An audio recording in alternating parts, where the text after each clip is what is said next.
Hello বন্ধুরা, আমি অনির্বাণ, তোমাদের friendly gardener and welcome back to another video. তো বন্ধুরা, আবার সকালে চলে এসেছি। আর সকাল থেকে কাঠফাটা রোদ উঠে গেছে।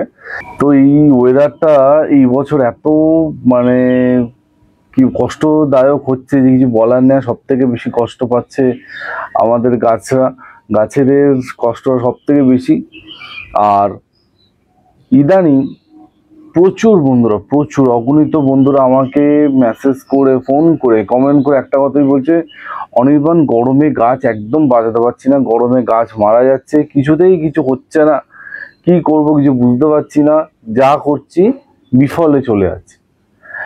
দেখো, এই বছর মানে গরমটা অত্যাধিক পড়েছে। আর মানে আবহাওয়াবিদরা বলছে 150 বছরে সব থেকে বেশি গরম নাকি এইবার মানে পড়বে। বা মানে কি বলবো, 150 বছরে সব থেকে বেশি গরম, মানে বুঝতে পারছো কত গরম। তো সেই দিক থেকে দাঁড়িয়ে এত বেশি উষ্ণতা এবার বেড়েছে হঠাৎ করে, তো গাছেদের অ্যাডপ্ট করতে অবশ্যই কষ্ট হচ্ছে। মানুষ, পশু পাখি থেকে শুরু করে সবাই কষ্ট পাচ্ছে। তো এই জন্য প্রচুর বন্ধুদের গাছে সমস্যা দেখা যাচ্ছে, বাগানে সমস্যা দেখা যাচ্ছে, বাগান নষ্ট হচ্ছে, গাছ মারা যাচ্ছে, আরো অনেক কিছু। তো আজকে আমি তোমাদের পাঁচটা কথা তোমাদের বলবো। এই পাঁচটা কথা যদি তোমরা মেনে চলো, এই পাঁচটা কথা তোমরা যদি শুনে চলো, আমি বলছি তোমাদের গাছ মরে যাওয়ার টেন্ডেন্সি যেটা শুরু হয়েছে সেটা কিন্তু অনেকাংশে কমে যাবে। দেখো, সত্যি কথা বলবো, আমারও কিন্তু গরমে গাছ নষ্ট হচ্ছে না, একদম নষ্ট হচ্ছে না তা না, অবশ্যই নষ্ট হচ্ছে। যদি আমি বলি যে কিছুই হচ্ছে না, আমার বাগান একদম সবুজে সবুজ হয়ে আছে, একটা গাছ পাতাও ঝরছে না, এটা একদম ভুল কথা হবে।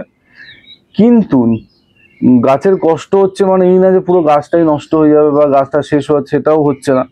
কিন্তু গাছ কষ্ট পাচ্ছে, গাছের কষ্ট হচ্ছে, সেটাকে আমাদের রিকভার করতে হবে, সেই জিনিসটাকে আমাদের মাথায় রেখে পরিচর্যা করতে হবে, যাতে আমাদের গাছগুলো সুন্দর থাকে, গাছগুলো কষ্ট কিছুটা হলেও লাঘব হয়। ঠিক আছে, গাছের কষ্ট হতে পারে, আমাদেরও কষ্ট হচ্ছে, কিন্তু তাই বলে একটা গাছ মরে যাচ্ছে এটা যেন না হয়। বোঝা গেছে? গাছের কষ্টটা কমাতে হবে, এইটাই হচ্ছে মুদ্রা কথা। তো সেই জন্য কিছু জিনিস বা কিছু পরিচর্যা অবশ্যই আমাদের করতে হবে, এক দুই করে সেগুলো বলবো। প্রথম আর গুরুত্বপূর্ণ পরিচর্যা বা প্রথম ও গুরুত্বপূর্ণ কাজ যেটা বলবো সেটা হচ্ছে নতুন গাছ। দেখো, যা গরম পড়েছে, আমি তোমাদের বলতে পারি না তোমরা আমার গাছ কিনো না, কারণ আমি নিজেও গাছ কিনি। ঠিক আছে, কারণ আমরা যারা সবুজ ভালোবাসি, ভালো গাছ দেখলে আমরা কিনতেই থাকি। কিন্তু যতটা সম্ভব কম কেনার চেষ্টা করো। ঠিক আছে, যতটা সম্ভব, মানে আমি বলবো না একদম কিনো না, কম কেনার চেষ্টা করো। আরেকটা কি, একদম ছোট চারা বা গাছ, বাচ্চা গাছ, এইগুলো মানে চেষ্টা করো অ্যাভয়েড করা, একটুখানি ম্যাচিওর বড় গাছ কেনা। আমি রিসেন্টলি দুটো চারা গাছ কিনেছিলাম, মাদার ইন্ডিয়া হিবিস্কাস, দুটোর মধ্যে একটা অলমোস্ট নষ্ট হয়ে গেছে, আরেকটা ধুকছে। তো গাছ কিনলে ম্যাচিওর গাছ কেনো, কিন্তু একদম কচি গাছ, একদম নতুন গাছ কিন্তু এখন কিনো নেই। গরমে গাছ কিন্তু বাঁচাতে পারবে না, মানে বাঁচাতে কিন্তু কষ্ট হবে, কারণ ওরা একটা পরিস্থিতির মধ্যে বড় হচ্ছে। নার্সারিতে অন্য রকম ভাবে ট্রিটমেন্ট চলে, সেখান থেকে তোমার ছাদে যখন আসবে সেই জিনিসটা ওরা নাও নিতে পারে। আরেকটা ব্যাপার কি, যদি ধরো তোমরা ছোট গাছ কিনেও ফেলো, তারপর বলছি দোপাটির চারা, জিনিয়ার চারা, সূর্যমুখী চারা, কি করবে, সেই গাছগুলোকে অন্য জায়গায় বা ছোট পাত্রে বা ছোট টবে ওটাকে আগে বড় করো। কিনেই প্রথমে বসিয়ে ছাদে ফেলে দেবে না। ধরো একটা 4 ইঞ্চি চারা কিনেছো, সেটাকে একটা ধরো জলের গ্লাসের মধ্যে বসিয়ে ওটাকে বড় করো। ওটা একটু বড় হয়ে গেল, গাছটা মাটির সাথে ধরে গেল, তারপর গিয়ে ওটাকে তোমরা মেন টবে প্রতিস্থাপন করো। ততদিন কি করবে, গাছটাকে সেমি শেডে রাখো, ব্যালকনিতে রাখো, যেখানে আলো কম আসে, যেখানে ধরো একবেলা সানলাইট আসে তারপরে ছাওয়া হয়ে যায়, এইরকম জায়গায় রাখতে হবে। তাহলেই তোমাদের ওই ছোট চারা গাছটা সার্ভাইভ করবে। আদারওয়াইজ মানে এই গরমে যদি ছোট চারা গাছ এনে ডাইরেক্ট বসিয়ে ছাদে রাখো, তোমাদের গাছ কিন্তু সার্ভাইভ করবে না, গাছ কিন্তু মারা যাবে। বুঝে গেছে? এটা ছিল নাম্বার 1 পয়েন্ট। নাম্বার 2, মানে বেশি নজর দিতে হবে ইনডোর গাছ। ইনডোর গাছে এই বছর মানে ভয়ানক ক্ষতি হচ্ছে, প্রচুর বন্ধুদের ইনডোর গাছে সমস্যা হচ্ছে।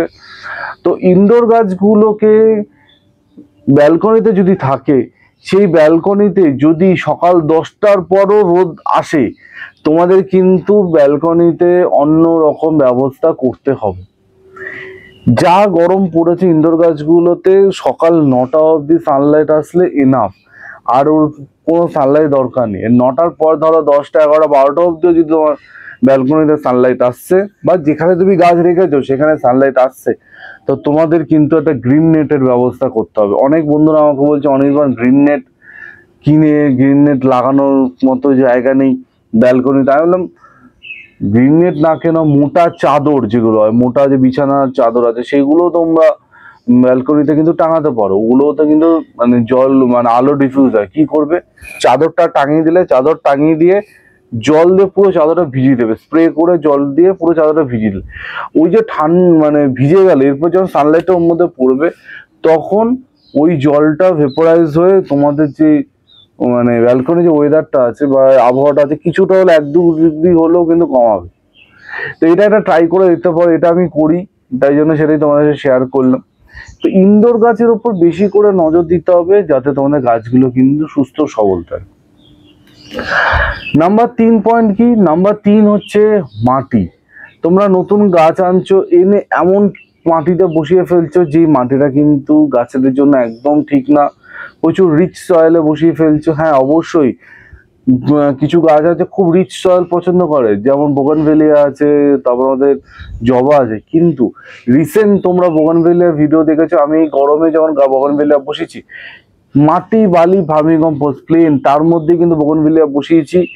আমি কিন্তু এই গরমের মধ্যে কোনো মানে রিচ খাবার কিন্তু দিইনি। আমি তোমাদের এর আগে অনেকবার বলেছি, এই সময় কিন্তু হালকা পাতলা খাবার কিন্তু গাছগুলোকে দিতে হবে। তো একটা তরল সারের ভিডিও খুব তাড়াতাড়ি তোমরা পাবে, তোমাদের আমি কথা দিয়েছিলাম খুব তাড়াতাড়ি তরল সারের ভিডিওটা আসবে। তো সেখানে দেখতে পাবে কতটা সহজ খাবার বা খুব ইজি খাবার, কিন্তু গাছের গ্রোথও ভালো থাকবে, সেই খাবারটা নিয়ে আমি আলোচনা করবো, খাবারটা করে তোমাদের দেখাবো। বোঝা গেছে? তো খাবারটা কিন্তু তোমাদের বুঝে দিতে হবে, মানে যে কোনো খাবার দিয়ে দেবো, রিচ খাবার দিয়ে দেবো, দিয়ে দিলে কি হবে, আলটিমেটলি তোমাদের গাছের ক্ষতি হবে, গাছটা কিন্তু মারা যাবে। বোঝা গেছে? তো খাবার খুব বুঝে গাছে দাও, গাছকে একদম অতিরিক্ত খাবার দিতে হবে না, অতিরিক্ত খাবার দিলেই কিন্তু গাছ মারা যাবে। বিশেষ করে কেমিক্যাল ফিডিং, যারা কেমিক্যাল ফিড করাও বা যে কোনো এনপিকে ফিড করাও, তো সেটাকে অল্প ডোজে দাও। অতিরিক্ত খাবার দিয়ে দিলে গাছ ভালো হবে না, গাছ কিন্তু মারা যাবে। বোঝা গেছে? তো খাবার অল্প করে দিতে হবে, আর যেটা ভালো করে দিতে হবে সে দুটো খাবারের কথা বলবো। সেটা একটা হচ্ছে তোমার সিউইড এক্সট্রাক্টের জল, আর 2 নম্বর হচ্ছে হিউমিক অ্যাসিড। এই দুটো ঘুরিয়ে ফিরে গাছকে খাওয়াও, গাছে স্প্রে করো, গাছ কিন্তু ভালো থাকবে।